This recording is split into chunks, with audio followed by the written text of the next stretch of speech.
بما إنه اليوم معزومين وطالعين، قلت ليش ما أصور وياكم هذه اللقطات البسيطة من الفيديو.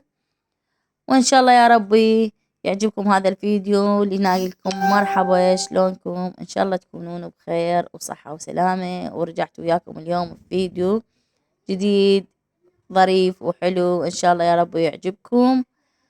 وراح نسوي اليوم طريقة المقلوبة، راح أشاركها وياكم لقطات بسيطة.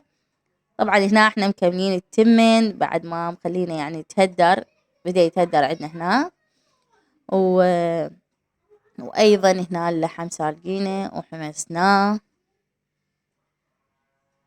فاكتبوا لي بالتعليقات عاشت ايدك اللي سوته، وان شاء الله يا رب يعجبكم. وهذه الخضروات قطعناها كلها وغسلناها وملحناها، وبدينا نحمس وياكم الجدر هنا. طبعا خلت البصل والفلفل الأخضر وراح نحمسهن شوي لحد ما يتغير لونهن وننزل وهنا حبايبي راح نقلي وياكم الخضروات، البوتيتي والباذنجان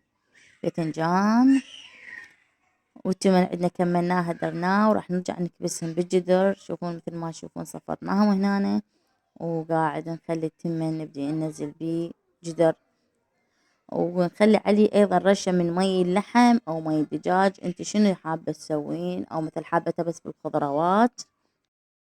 ولهنا حبايبي نكون وصلنا وياكم لنهاية الفيديو. إن شاء الله يا رب يعجبكم. مع ألف سلامة.